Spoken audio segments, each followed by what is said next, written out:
Welcome to Still Talking Podcast. I'm your host, Sean Rigsby, and this is Big Easy and Matt Lemasters and Fuck Uncle Joey.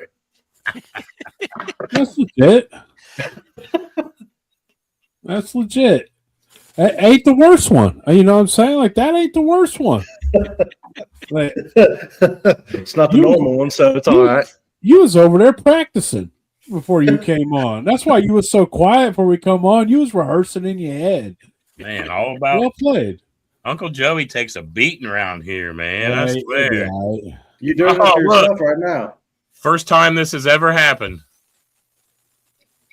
That must have been one of them golden bottles he was giving out. Bourbon keeping you from drinking it?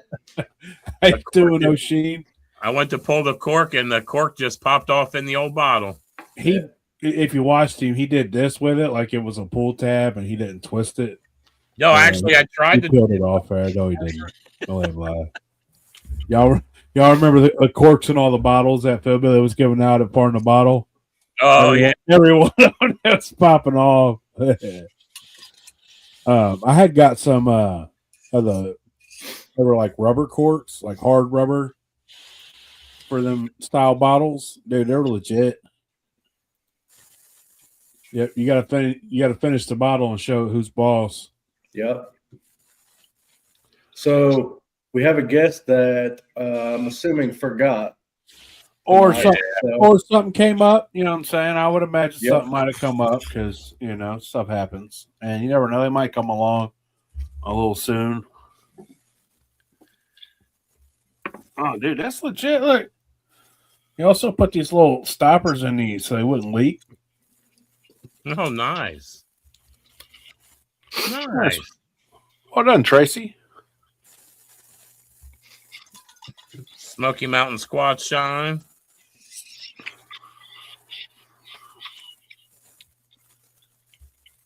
Get everything shared. And how is it?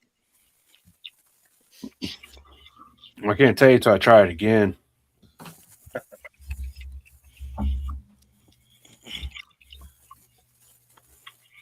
Get all the cork out of my bourbon. Get the cork out of your bourbon, huh? Just give it character. This is a pretty damn good bottle too. This was that Austin Mabry. He joined the collective, I do believe, the guild. He joined the guild. He's got a bourbon group out of Marysville, and they went down to Elijah and Craig and did a barrel pick. Huh. That's pretty good. It's a private barrel, man. It's a solid bottle. I've had it for about 2 years. Finally trying to kill it. I mean, you broke the cork, you ain't got a choice. Mm-hmm. Yep. Ooh, that's good. Everybody here is drinking but me. No surprise there. That's because Bushlight apples. Hold on. Is that like a Truly or something? No, it's a Coke. It's Truly. What the fuck? Look, man. He said, "Is that a Truly?" I may be a piece of shit, but I am never going to stoop down to that level. I got a little rise out of him. He's like, "No, man, no, look, no, man, look, it's Coke. It's Coke." He was trying to. I just dumped the Truly in it, so he knew what he was doing. He was snatching Sean's manhood the first 10 minutes of the podcast, is what he was doing. He's got to hit back with something, Listen, Matt doesn't have his to take, so where is Matt's manhood? It's always in the drawer. We've always talked about that. Keep them in the drawer. In the ball purse. It's right down here. Yeah, she keeps them over, I'm in her office, man. He really is. That's what's fun. Oh, shit. Yeah, unfortunately, our guest obviously not able to make it right now. Old Dee Dee. Hopefully everything's all good and we can get her rescheduled, or maybe she'll join in. Yeah. Let's talk about a few things. Yeah, Sean, what you got going on? From the way, Uncle Joey. I'm gonna get comfortable and just, Nah, you talking too, bro. I'm always talking. I talk enough, man. It's always cold, man. It's always cold, bro. I'm old crow fan.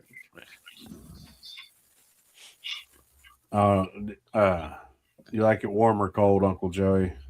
My bourbon is always straight off the shelf, so warm, room temperature.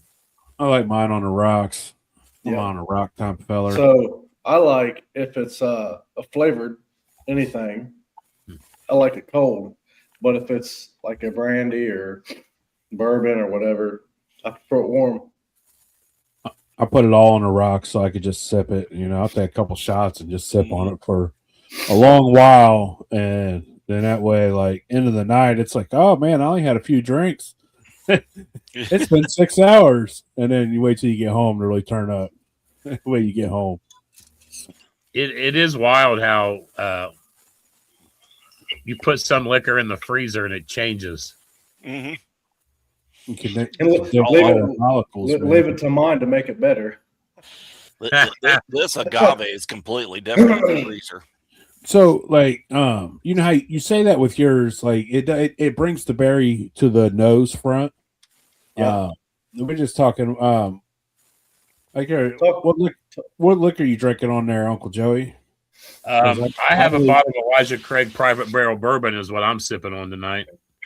Because I broke the cork in the bottle, I got to drink the rest of the bottle. Well, yeah, we really don't have nothing special at the moment, so we're open for topics. But questions, anything? Well, what I was saying, like with that jar from Sugarlands and Sean, when you put it in the freezer, the berry comes forward, and then like with Tater's jar from there, his release jar, when you put it in, it's cold. It's got way more apple smell and flavor to it, whereas it's got more of the wood. It's got more of the wood to it. You know what I'm saying?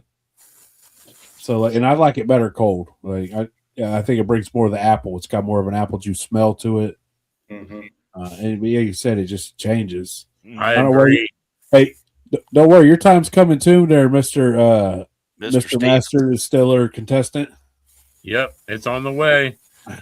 I noticed when his Tater's jar is warm, the oak, the quick aging really is there. I mean, I feel like you can really taste it. I get more fruit when it's cold and more wood when it's warm. Yes, absolutely more wood when it's warm. Yes. You know, and that's the thing. Like you guys have all said, you know, you can't fake age or time. No substitute for time. Yeah, I think a lot of times with the chip. Yeah. Well, you get the flavor in there, but time smooths it out. It's a mouthfeel to me. It's stingy. You know what I'm saying? Like, it's stingy. I forget the word for that you get. It's astringent at the beginning with the chips. Like, you got to let it sit there and do its thing and in and out and let it smooth out a little bit. But so on that one episode of Master Distiller, they had them little. Does that actually do anything? Oh yeah, I mean that's rapid coloring and flavoring. You know, it's no different than nuclear, like, you know, microwaving it or hot and cold, or even like you'll see them sometimes on the show. At the end of the show, they'll take the jar and they'll just sit there and shake the mess out of it. Well, you're constantly moving that liquid over to the surface area of the wood. Yep. And moving over the wood, that's what quick age is. A quick age, fast age, rapid age. Hey, let me hold on 1 second here. This gentleman that's in our comments tonight, this O'Sheen Smith. Hey, thank you for joining.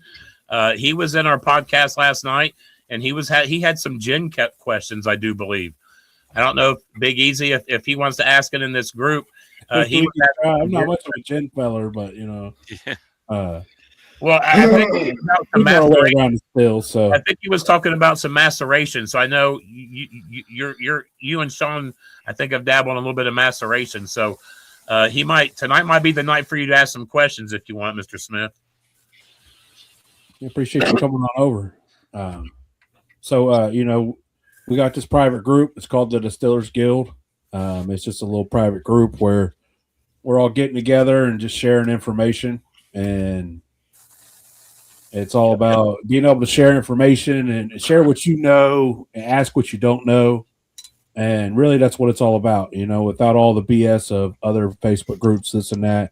It's a private group. You know what I'm saying? Like, sometimes you got to pay for private, but it keeps the trash out, Yeah. That's what I like about it. So that's why I don't mind it. And, it's a fair deal. And especially, if you think back 10, 15 years ago, when you were trying to learn something, I mean, what's $9 a month or whatever? I would have murdered for something like that to be able to go in and ask seasoned vets as opposed to just drinking tails out of ever. Well,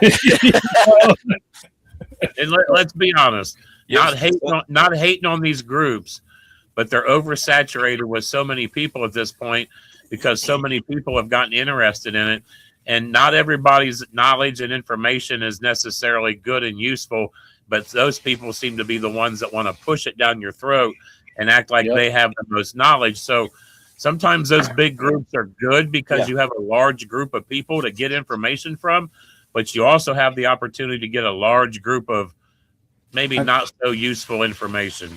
I find the large groups can be off-putting for beginners, and that's pretty much what the guild is for.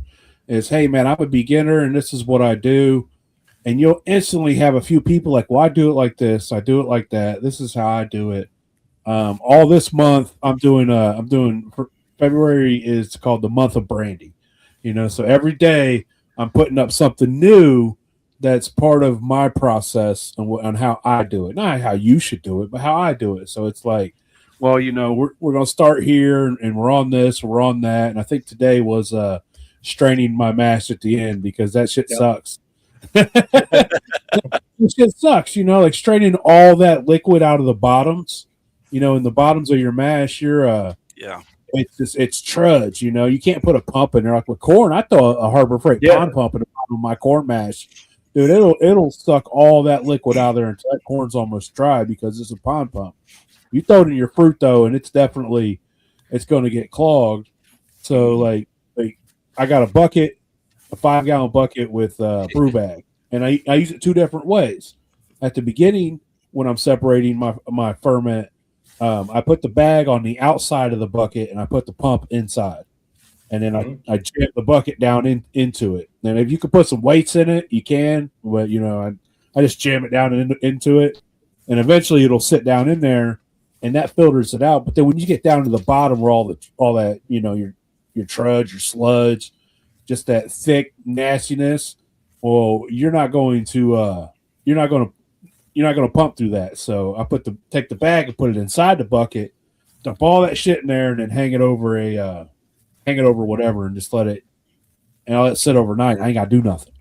That's the key thing. Yeah. Now, I know I don't think it'd work for fruit, but it's anybody messed with it. I've seen people using those salad spinners, the big commercial. Didn't Prohibition have like a washer or something? Didn't somebody in there have like somebody else had one? Had it? Yeah, dryers, clothes spinners. Yeah. Well, there's commercial salad spinners. They're like 5-gallon buckets. Really? And it's got a crank on the top. It works the same way. I can't remember who it was. I know somebody used one. I looked into them. They're $100, $150.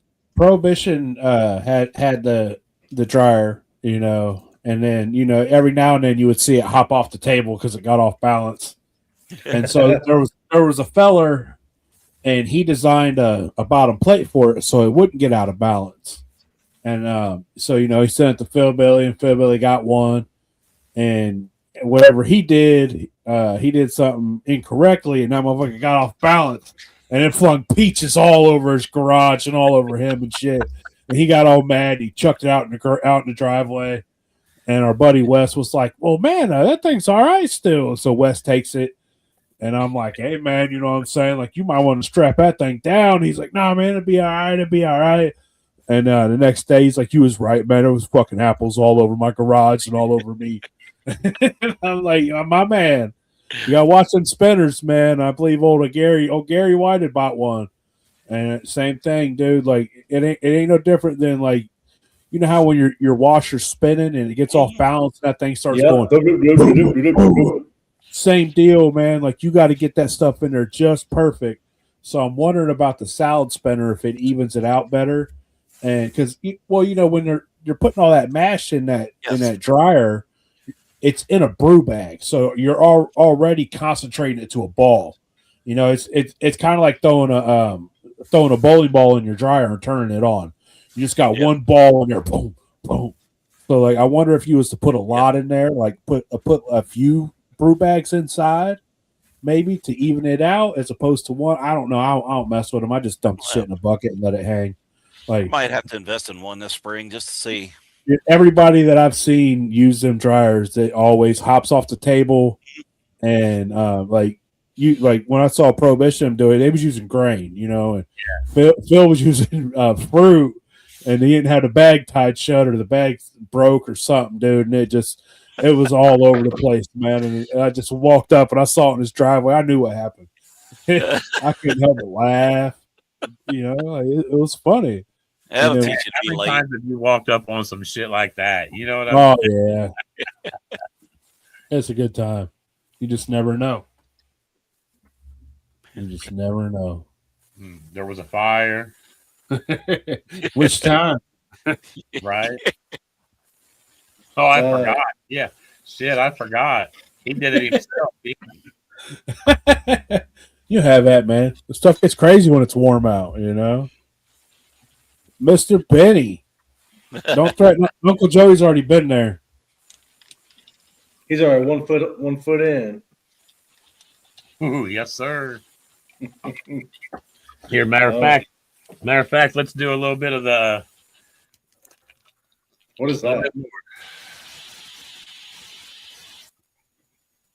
Is that the little jar from Two Uncles in One Jar?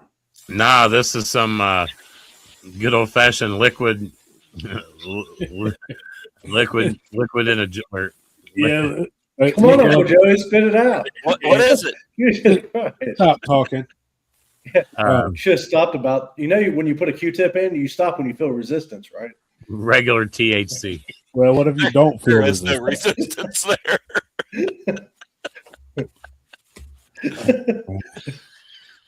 Self lobotomy. Jesus Christ. This is a lot better with a guest, so we just ask questions too. I know. So again, what are you drinking there, Uncle Joey? I already It's told on you. like his fourth different bottle by now. No, the small bottle. Oh, that was It was edible. It was edible. Just say it was edible. It was an edible. There you go. It was an edible drink. A drinkable. There you go. That's his favorite. And his favorite is sausage flavor. This is correct. Old Benny knows me well. Love you, Benny. Sausages in the fence. Uncle Joey likes what he likes. Sausages at the fence. That's it. There you go. No shaming. Zero. So listen, talk a little bit more. Let's talk about the guild, man. Is this something that you guys? You said every month or weekly you're dropping stuff in at Big Easy?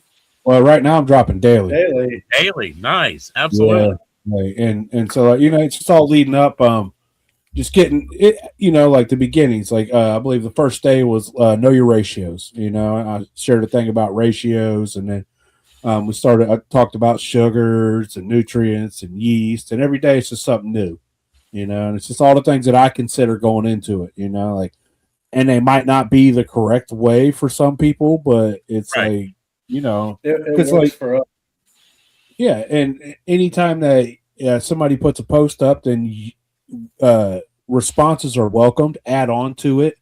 Add this. Add that. There was a new fella in there, and he was asking about. He's got well water that's irony as hell, and I'm like, yeah, Matt's got irony well water.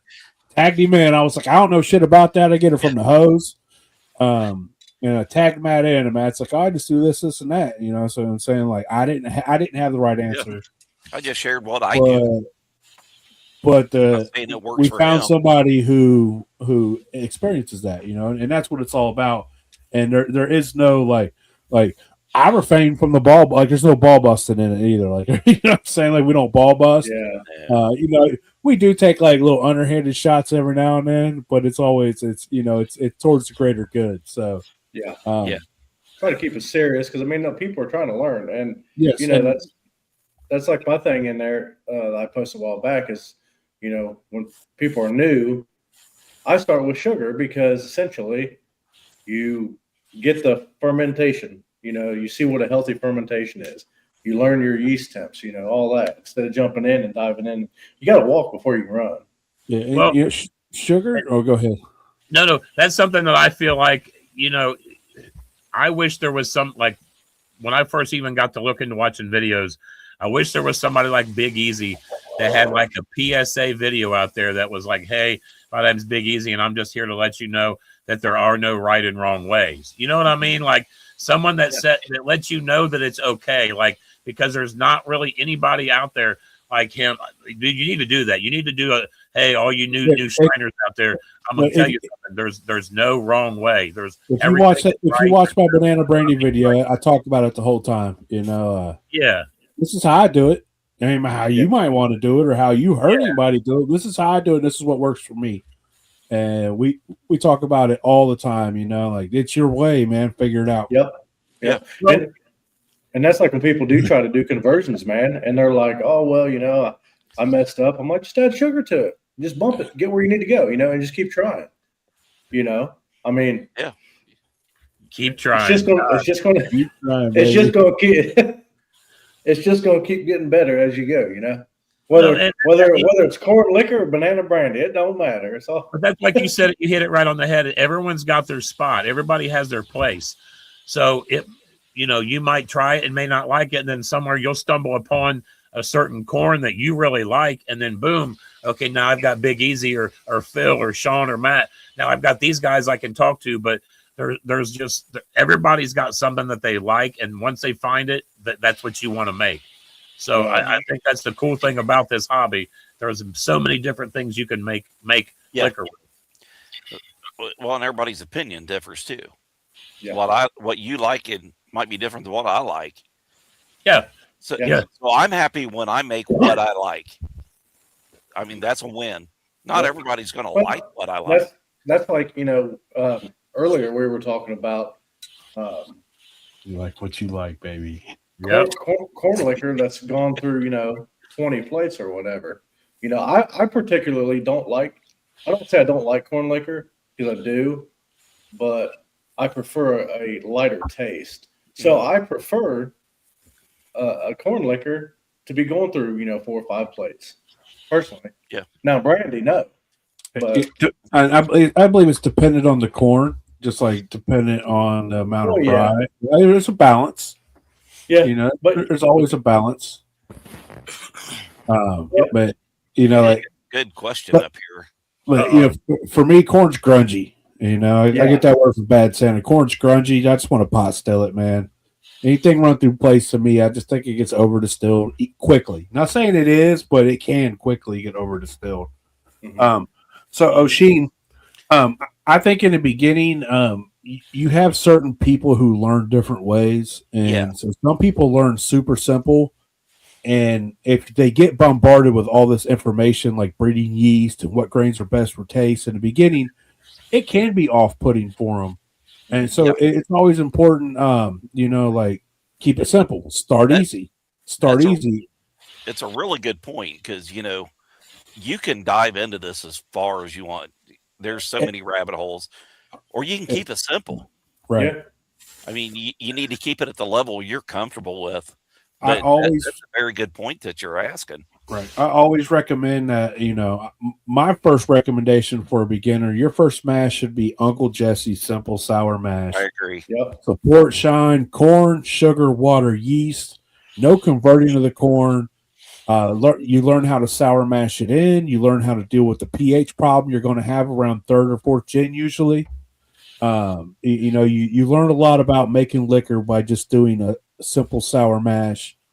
And you're not so put off. Like you don't even have to add yeast. You know, your yeast is already in the bed, or you can always pinch a little bit more yeast, and so it makes things real simple. And then once you get the hang of that, you understand your still, you know how to run liquor, you understand the basis of ferment. Now it's time to get into converting grains, seeing what type of yeast that you do like and don't like, and we once you master all that, now you're going to get into grains for taste. You know, getting certain taste, breeding yeast. You know, like that's some really advanced stuff, and so it can be very off-putting for a beginner. And one thing I do recommend too, if you're doing that, is change one thing at a time. That way, if you don't like it, you know where you went wrong. You know, if you change 4 or 5 different things at one time and you don't like it, you're like, fuck, where do I go from here? Yeah. well, you got to go. Yeah, you have to work backwards now. You know, like you said, so if you change this one thing, you can make 5 changes, 4 of them be right and 1 be wrong, and it's going to kill everything. Yeah. Now, so you don't know what you did right or wrong. What I think really sets the new distiller apart, the new beginner distiller apart when it comes to full conversions, are the enzymes, the liquid enzymes. Mm-hmm. You know, liquid enzymes weren't heard of 5 years ago. Not saying they wasn't here, but they wasn't heard of. You know what I'm saying? Like they were there, but they were not on the home distillers. You know, big market. They weren't heard of. And the new guys, we were all trying to convert with barley, which it's doable, but it's not 100%. You know, like you might think you get 6 row and you bought 2 row, and it's just not it's just not good enough. You know what I'm saying? Like, you say getting what you got, and I just think that the introduction of the enzymes for the home distiller really changed full grain conversions. Oh, it simplified it so much. It's almost foolproof as long as you get it right. You know, get your temps right. And there's nothing wrong with adding corn sugar if you don't get the conversion you wanted. Yeah. So you're talking about like a rolling boil, Big Easy? Yep, like I'm a steeper, man. Roll and boil and dump it on. Uncle Joey doesn't understand roll and boil because he likes to dump hot water on frozen corn. It was just a conversation. This motherfucker, I just felt like he was telling me I was ignorant on the conversation. He said, roll and boil. I'm like, motherfucker, there's one kind of boil. He's like, no, man, a rolling boil. But then once he got it, I mean, I get it. You get it rolling good, a good rolling boil. I got it. And if you dump hot water on ice, it cools the hot water down. I'm just saying. Frozen corn? Dump it on frozen shit. It's going to cool the water down to below rolling boil temp. I was so pissed. You live and you learn. You know. But, it was a very good learning experience. Yeah, hey, you guys got to tune in on Sunday nights, 8:00. There's a new podcast. 2 uncles, 1 jar. Fucking awesome. So like, hold on. You're talking like 2 girls, 1 cup. No. Oh, what's the name of it? Yeah, what's 2 uncles and a jar. A jar. Okay, my Same bad. thing. 2 uncles and 1 jar. Dude, I think my name just rolls off the tongue a little better, man. Like, I think you need to Google that and just see what it's just up. There, you know. Like I'm just saying. So look, I'm not gonna lie. I almost, just to be a fucking idiot last night, I almost was like, hey, welcome to our new podcast, 2 uncles in 1 jar. Now, I will say that never even crossed your mind until I was like, oh, guess what the new name of this podcast is? I love it. No, I'll be dead honest. I had that when me and Mark were bouncing names off each other. I handed him like 4 or 5 names, and he came back with that one, and I was like, hell yeah, that's a pretty good one. I never even crossed my mind 2 girls in 1 cup was even remotely. Hey, don't worry, that was the first thing that popped in my mind. So I got you, bro. I got you back on that one. And back to counseling we go. Yeah. Hey, thank you. Hey, O'Sheen Smith, man. Dude, you don't know how much that means that you said that, dude. It's going to be about an hour to an hour and a half. Mark was ready to go longer. I had to work today, so I would say there might be some that go 2 hours or so. Yeah. He don't work. I hopped on. I thought when I hopped on, I thought it was an AARP commercial. Two grandpas in a jar. Two grandpas in one jar. It just got real. Hey, we'll be doing our Jello shot. That episode costs you extra though. You know what I'm saying? Like the weirder it is, the more it costs. We doing our Metamucil Jello shots. Yeah, that's right. Oh, shit. Thank you, Shonda. No, it's like I said, man, you can never have enough. There's never enough. You know what I'm saying? Like there's never enough quality information. As long as it's being quality information being spread around. And, you know, Uncle Moonshine, he's got some time under his belt, and a lot of knowledge here. Uncle, like I said, it's always nice to have two ends of the spectrum. Somebody that really knows what they're doing. Finish this up right now. And somebody that's learning and are on that path. You know, because they ask questions. Yeah, you don't. Uncle Joey will be asking no questions here shortly. Well, his eyes are going to droop together here in a minute. Quality. It's about quality. From my bourbon background and liking the bourbon, now I'm really wanting to try some aging myself. And I know there's different corns that bring different flavors with the aging process and different grains. And like you said, barley and this and that. So I'm kind of excited to dig into a little bit of that with some small batch runs and try to do some barrel aging. I really do. I would like to get a 5-gallon barrel going of my own shit and just let it sit. Yeah, he's gonna make some corn and some oats. Yeah, because I heard he said last night he's not gonna make a run of liquor that don't have oats in it this year.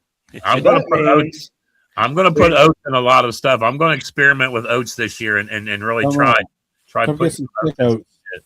I got stick oats. Yes, I want to try those. They're wild. When you grind them, they fluff they fluff up into this, and you got to grind a little bit at a time, and you can't grind them fine because like they're dry as shit, but they just fluff like. I'm intrigued. The mouthfeel that you get and the little more, the way it tones down some of the stuff, it gives a little more, almost like a smoothness. I like the way it smooths some stuff out. Yep. There you go. That 15 gallons of protein. So I would. What is that? Is that sweet potato? Just regular potatoes, I think. Yeah.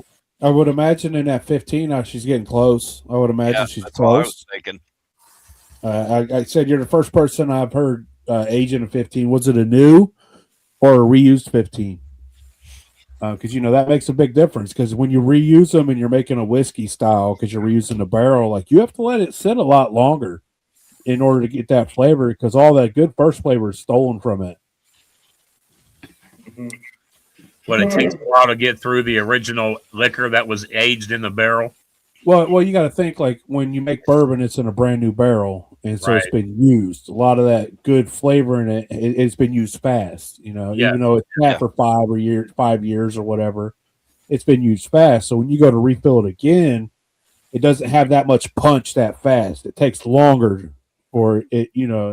I guess you would think like if you made a cup of tea. Your cup of tea is good. And if you was to take that tea bag and reuse it in a new cup of tea, right, it's going to be a lot blander unless you let it sit in there a hell of a lot longer.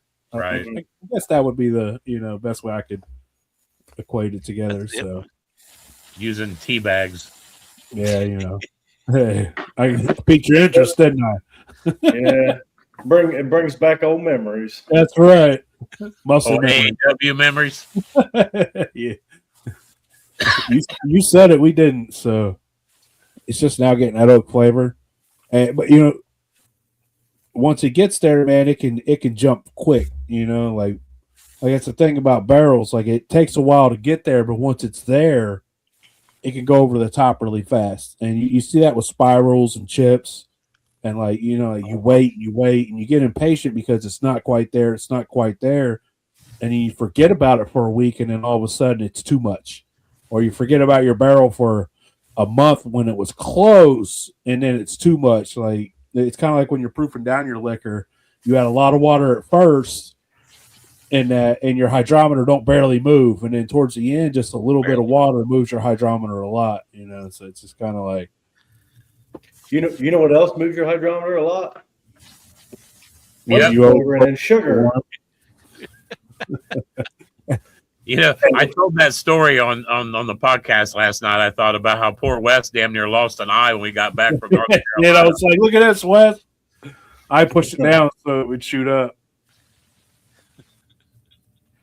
So what are you drinking there, Easy? Talk a little bit about that. It's Squatch. It's we had old Tracy Arvin on. Yeah. Finally got to try it. It's got like I don't know what he uses in it, but it's got a wild aftertaste. Like it's got corn on the front. You can smell the corn, and you can definitely tell they run it through the plates. But it's just got its own distinct alcohol finish. It's not hot. I mean, it's only 90 proof, so obviously you don't expect it to be hot or anything. But nice and clear for 90. I believe it's 90. It's small here. Yep. Like at first it was almost like a cucumber finish, which I don't like cucumbers, but I just think it was sometimes I do. When you first taste it and then you got to taste it more. So and then it got more. It's just a real mild corn. If I had to guess, I would say he's probably using a white corn. I like white corn. I'll have to ask him. It's real mild, and then it's only 90 proof, so it's real mild. Mm-hmm. And that was wasn't that like his great grandfather or something? It was like it was a family recipe that he found or something like that. That was pretty cool. Tracy uses 100% Tiffany Cornet. He said typo, so maybe he typed that wrong. What do you guys like to keep the liquor in besides a barrel? Just a ton of mash jars. No, I don't do the bags. I don't like the bags, man. You can't have bags around these guys or you'll catch hell. See that, Justin Meredith? Did you hear that?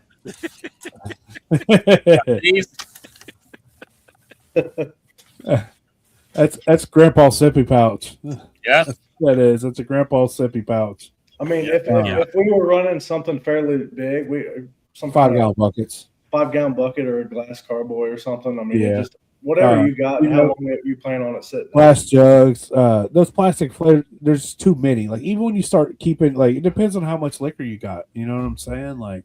Hey, them glass carboys are nice, but you fill one of them up, them motherfuckers get heavy. But I'm a 1-gallon. Like if I had to, a 1-gallon jug. If it's good enough for water, it's good enough for liquor. It's. Reuse your distilled water jugs. I will say, if you're traveling with liquor, don't be afraid to reuse vodka bottles. You forgot my story on the water jug. Yep. That's what I like. I do like those water jugs that you can twist the lid on that you can get at Walmart. Like the Primo bottles or whatever you call them. Nope. So did your alcohol eat through it and leak on you? Nope. What'd you do? Thought it was water, poured it out on the deck, cleaned up dog vomit. It cleaned it up?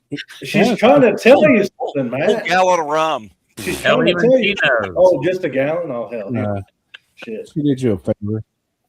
Yeah. She did everybody a favor. She saved people.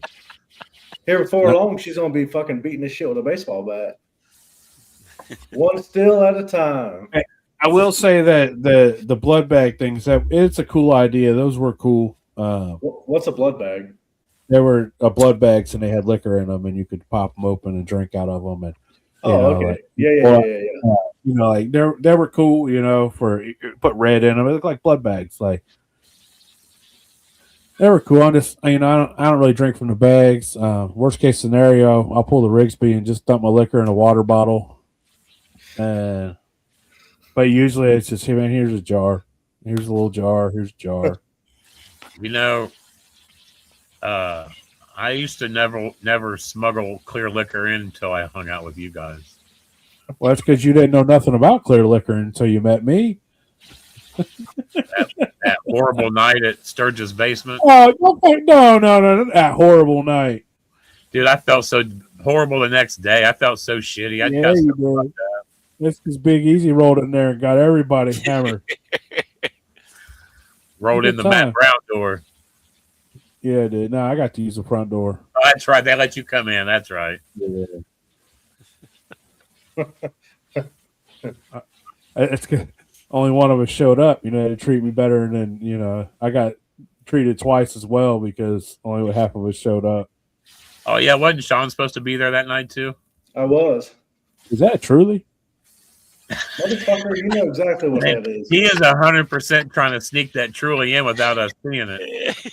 That might have been one of them Bud Light Zeros or something like that. Hold on. You bought some of them sleeves off Amazon, didn't you? No, I got this from Matt Lemaster, you piece of shit. I wasn't talking about that. I'm talking about the I know what sleeves you're you put talking on. I know exactly what you're talking about. Oh shit. So man, how's the institute going? How's the Distilling Institute? That's going pretty good. I think though I kind of wish I'd done it a little differently.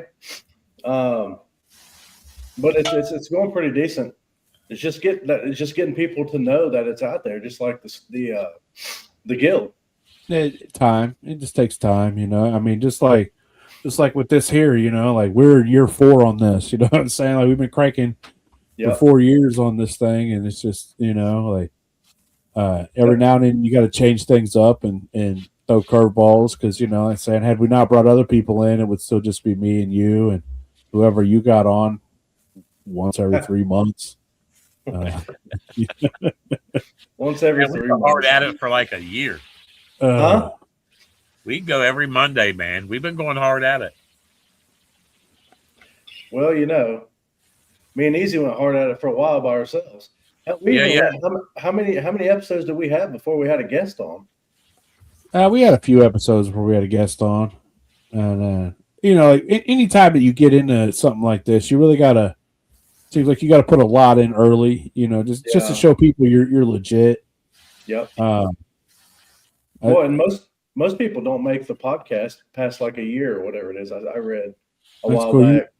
You've been invited on Two Uncles in a Jar on Sunday night, 8:00. The best and worst experimental shine. Experimental shine made.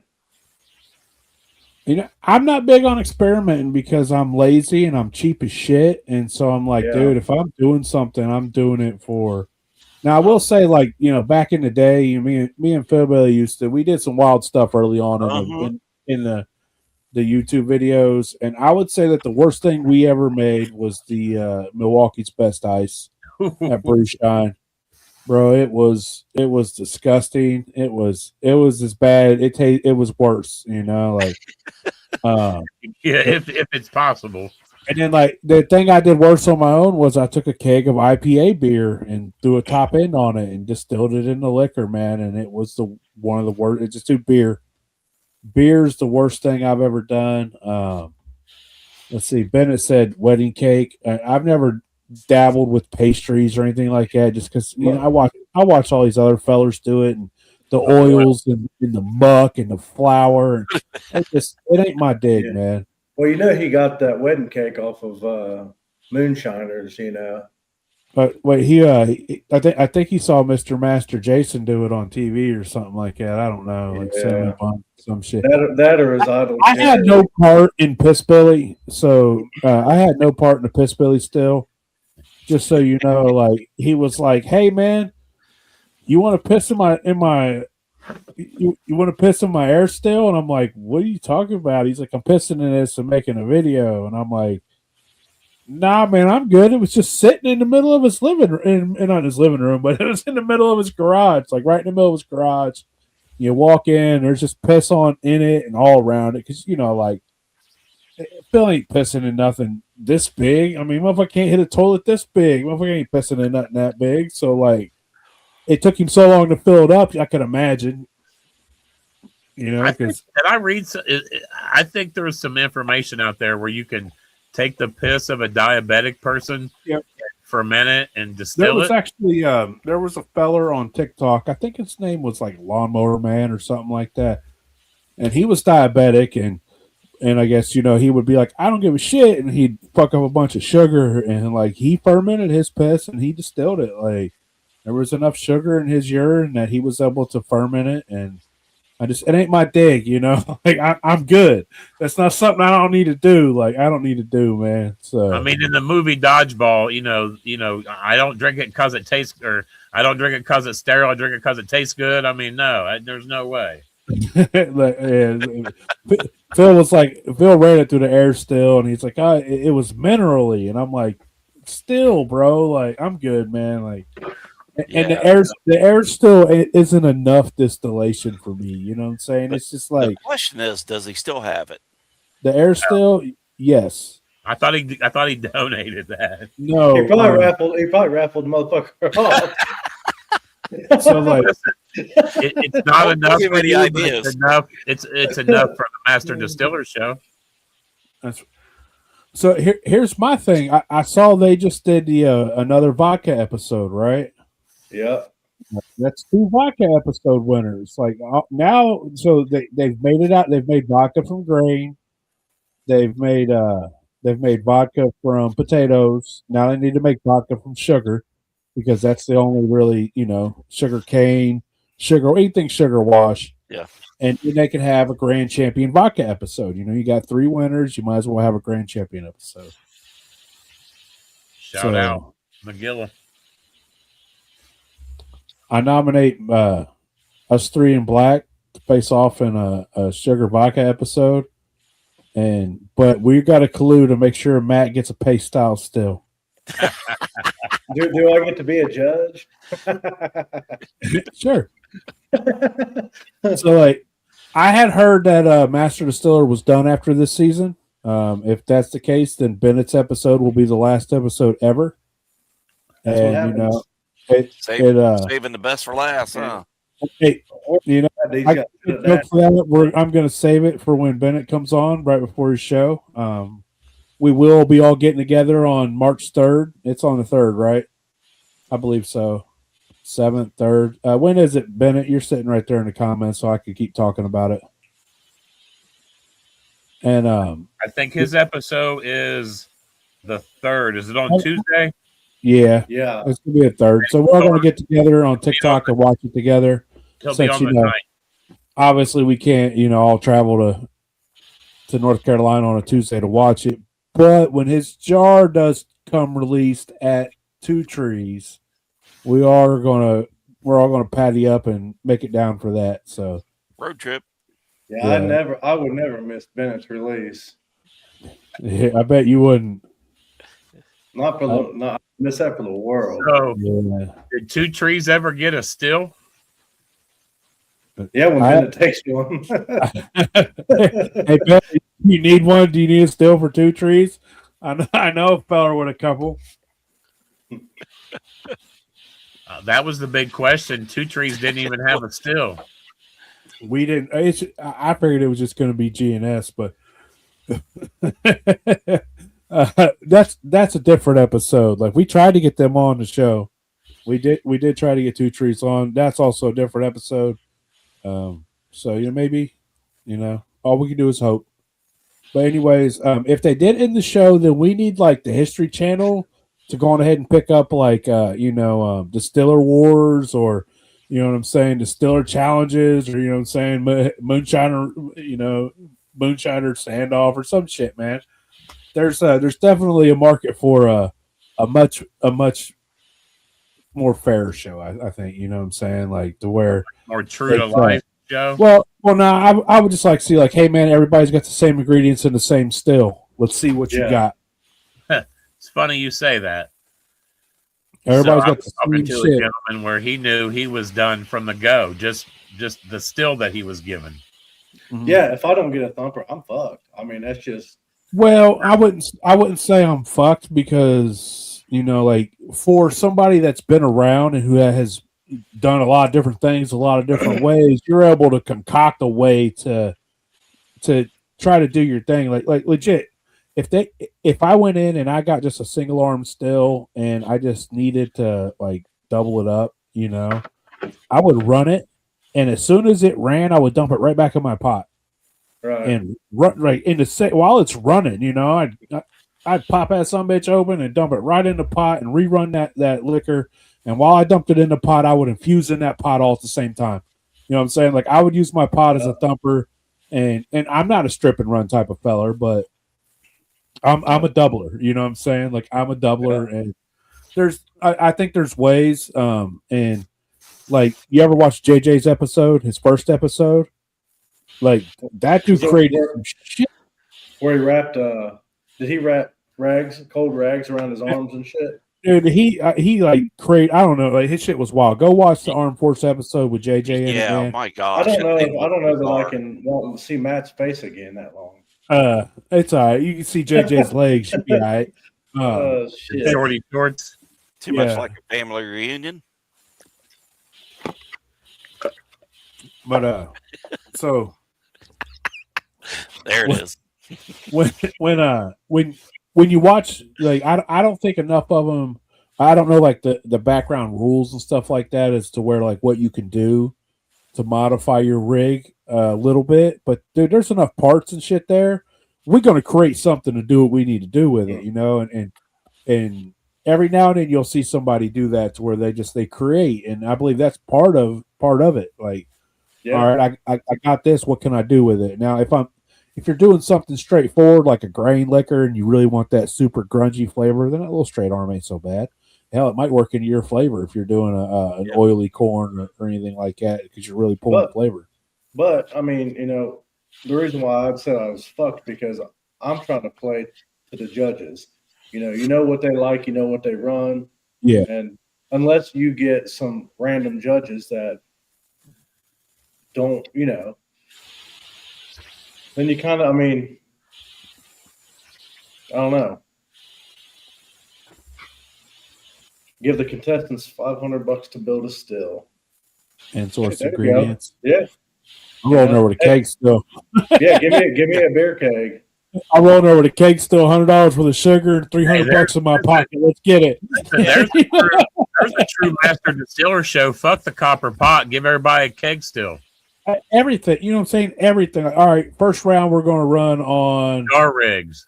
We're going to run on a keg still. In the second round, we're going to run on this single arm. What what I'm saying? Like there's ways to, let's see what you got when it's even because it comes down to you. Then that's the difference. Not. Yeah. I don't believe it. The difference is like okay, you got a single arm, you got plates, and you got a pot still. We're making vodka. Like how can you ask a feller to make vodka with a single arm still? Like, I believe he should have been dumping his distillate back in his pot as he ran and trying to strip more flavor out. Well, that's what me and Uncle Joe were talking about the other day. Even though I'd done the vodka episode, and when I won the first round, me and Thomas and Scott were talking. I'm like, look, man, you run a distillery, you run a plate tower. I do not want that plate tower. I'm telling you now. I'm gonna go in. I'm gonna get me a pot thumper and worm, same way as I do at home, because it's what I'm used to running. Yeah. If they're talking about, or if they're trying to make it as unfair, I guess, or as fair as possible, why not be like, all right, look, Sean, what do you want? You go in there and pick that. What I got, and then Thomas goes in there and gets the thumper or the tower. They should be like, okay, well, we're going to flip the script, and you guys are going to get what each other like. I'm going to get the tower, right? Thomas is going to get the thumper. You know what I mean? No, and Thomas is used to running plates, but on a big giant distillation, big, well, that's distillery still. That was what which is running gas. About the last Master Distiller episode. The guy that won it, he got, Dee Dee got first pick. She chose hers, and he got exactly what he's used to running. So I think he kind of was. He probably had a little bit of an advantage for that because that's what he was familiar with. But the other, he's used to that. The other fella, they're like run us vodka on a straight arm Liebig. Yeah, he knew. Like, dude, Like, come on, man. Like, dude, I'd have had to say something beforehand. Like, look, man, this ain't,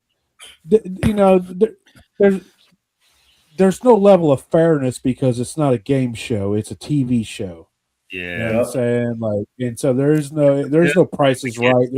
There's no gaming commission. It's a TV show, so it's like who's going to win is who they want to win. It doesn't have to be fair from the beginning, and I think that's one place it fell short throughout the years was you could definitely in some of the episodes you could see it wasn't fair for some of the people, and then like your early on episodes, it was like it was a more even playing field. Yeah, and it was like whoever was the best distiller was going to win, as opposed to who won the first round and was able to get the best still tailored to what we're making. Because let's be for real, if we're making corn liquor and like the person that gets stuck with plates is going to be at a disadvantage, but then I'm pulling the plates out and it's just a straight arm, straight column. Yeah, or like leave a couple of plates and don't run a deflag. That's where my mind goes. Yeah, and it's like, oh, I'm throwing corn up in them plates, whatever it takes. Like, and I just don't know the ins and outs of what they allow you to do with what what you have, because like I said, we're about modifying shit on the fly. Like this don't want to do this. The corn and stuff, they would allow you to do that. But they won't technically they wouldn't let you alter the still unless all three people agreed to that. You know what I mean? And be like, hey man, this is my still. I'm doing whatever I want to it. That's y'all still. You do whatever you want to it. Everybody agreed. Let's get it. We're here to showcase our skills, our knowledge that we learned, and part of being a great distiller, and not really a master distiller. It takes years and years and years to be masters. Right. But part of being a great distiller is being able to modify and change on the fly, change your still, change your mash, change your run, change everything. The one thing I thought was it doesn't make sense to me on that show is that some of the items that they choose to have these guys mash in with, and they really don't give them that much time to let the shit work off. You hear some of these guys say, "Oh, my mash wasn't done working off." Well, that right there, that's a disadvantage right itself. Your mash hasn't fully worked off. Well, right, but here's another thing though, right? So if you go in and say, just for shits and giggles, you get 3 days to ferment, okay? If they tell you that from the get-go, are you going to go in there and get a 1.08 gravity on what you're doing? No. You know what you got. You know what you're going to get going in. So you got to be like, hey, man, I better just go on ahead and make some motherfucking wheat-flavored sugar shine up in this bitch and run the shit out of it and call it vodka. Because you only have so long to get it done. Or, like, I don't want to give none away, or maybe you go in with some dextrose, or maybe you invert your shit and make it so that it consumes quicker and faster, and you know what I'm saying? Like there are ways, like there are tricks. That's just like being able to modify your still. You're modifying your sugars, you're modifying your grains, you're using a different type of yeast. Figure it out on the fly, But that's like Shua. That's like Shua. Great example, right? He had a high fucking gravity, but he used what he needed to do to get most of it worked off. I can't remember if it fully worked off or not, but he started at I think it was 0.02 or 0.2. Was it? Okay, yeah, somewhere up there. And then because he added sugar when he didn't need to his molasses, and I'm sure he second guessed himself at the time. Yeah. Oh yeah. Well, I mean, you got fucking 10 cameras on you. You know, it's hot as balls. Like, and like, let's be for real, man. When you're mashing in the mountains as opposed to the dry flats of Texas, everything's different. Yeah. You come up here to Ohio to determine what time of year you're mashing in. Everything's different. You shoot down to Florida, everything's different. It might be the same ingredients, but it's not going to be the same 100% same process. Everything's going to be a little different. What you do at home will be a lot different on the road, but you know what I'm saying? Like, but you still got to be able to read a bead. There ain't no excuse for not being able to read beads. I can't let that go. I'm ball busting. Love you, Shua. Little hands. For that Well, picture I you took mean, of yourself. What's wrong with you? you know, well, you know, I mean, and that goes back to, you know, the times, right? So back in the day, people didn't have hydrometers or refractometers, nothing like that. Well, now that's how we check shit. You know, I mean, yeah, you pick it up and shake it, but like, it's not how they, you know, they used to do that shit back in the day because they had to. Yeah. You know, we don't have to do that anymore. Now, granted, for the show, like, that's a great idea because that, I mean, like, you know, if it's low, you pretty much know it. If it's really high, you can pretty much tell. Right. Yeah. So, and Mark, some episodes they're like, all right, you brought your home prepared mash in. So some episodes they did let them prepare mash at home and bring it in. Mm-hmm. Some episodes they provide mash. Most episodes they make them. The people make a sugar wash right there, and a lot of times when they open up that their fermenter, you could tell when that shit's not worked off. Like last week when old Big Chuck and them was on there, you could definitely tell when Chuck opened that up that did not work all the way off. And, but you know what I'm saying? Like, but sometimes, man, when you run shit that's not all the way worked off, dude, you're going to get a lot more flavor and a lot. You're not going to less yield, but there's more stuff you're cooking in there. So, run a little slower. Mark Morgan made a good point. You know, like compared to Florida and here and in the mountains, you know, elevation. So the higher, you know, depending on where you're at, your boiling points change. And your seasons affect it, just like when you're aging your liquor. That's why our region, the Midwest, is so pure for. That's the best aging area because our swings are so great. Like we just spent 2 months in the negatives, and then we're about to hit the 50s here in a couple of weeks, and then we're going to go back down to the singles. I can't help looking at a big snowstorm again in a couple of weeks. You know, like it's so crazy here that it's great for aging liquor, man, and great for aging liquor. But it ain't great for making mash. No, it can be done. It can be done. That's for sure. Yeah, if you want to fight it, like it's too much to fight it. Yeah. And if you had a barn and you could heat it and it wouldn't murder you on price, you know, it'd be different. You could always build heater box, but even still, man, you're fighting it. You're fighting cold weather, and it's like when it gets down to this temp, that it's said, this is more than just an aquarium heater. You know, like 3 weeks of negative weather is more than an aquarium heater. The only thing I've ever seen keep really warm in this temp is a tote heater. Mm-hmm. Yeah, them things work great. It was the most amazing thing I've ever seen, man. It was just a full thing right over a tote, dude, and it kept that thing ferment. Like I think we fermented a tote of apples in the wintertime. And I forgot like about that tote of apples. Yeah.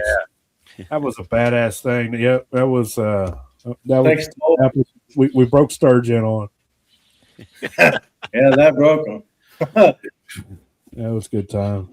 So thanks to Mr. Lemaster for the ink bird. Live in Florida, but have issues with weather. How's your water down there, Mark? Or do you live in Florida? I don't know. That's West Virginia, Mark. There's 2 Mark Morgans. Is there? Yep. I found that out last night. Oh, I see it. Is one of them, does he paint his beard? I see the Facebook page. I see the Facebook profile picture differently. Yep. Yeah. I'd have never noticed that if you would have pointed that out. Oh, hi, ass Uncle Joey pointing that out over here. I just found out last night on our podcast. Uncle Joe, you're starting to look tired, man. No, I'm just real high. We know. The edibles are kicking in, so. All right, well, you know, I guess Uncle Joey will figure out what happened with Dee Dee. Things happen, and we'll see about getting her back on. Yeah, absolutely. Who we got on next week, Uncle Joey? Next week, we have Mr. Ryan Venrick. He's a cask manager from Watershed Distillery. Nice. A cast manager. Yeah, that's who they reached out with me. Okay. Watershed. Didn't we have? We didn't have Watershed on. We No, did? but they're the big one in Columbus. They do. Watershed's got some good shit, man. Yeah, I've seen them. I think they had liquor at Far in the Bottle before. Yes. But, yeah, Ryan seems like a good dude, man. I'm excited to talk with Ryan and hear what they got going up there at Watershed. I got some days off, man. I might try to reach out to him and maybe pop up here before we have him on. Yeah, shit, that probably ain't but like 30 minutes from y'all's house. About 40, 45 minutes where Watershed is, I think. Yeah. Is it that far from me? No, dude, I'll pick you up on the way. We go on a Saturday. 30 minutes. Yeah, about 30. Yeah. Shit. 38, yeah. Yeah. Hour and a half for me. Piece of shit. You live on Well, you know, you'll be all right.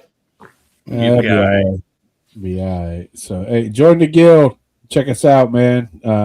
There's links on our Facebook page. And in the comments, just posted it. Yeah, there you go. I just posted that. Check out the Institute. Let's see the podcast coming up. Let's see, Wednesday you got Shine Talks and Shots, and you got Fridays. Militia's got like 4 different ones. They do a different one every Friday. America Moonshine should be up soon. That's my coming up soon. Yeah, American Whiskey should be back on here sometime soon, hopefully. America Moonshine is my favorite podcast with America in the title, and you know what I'm saying? If you can watch America and Pissy if you want. Hey, whoa.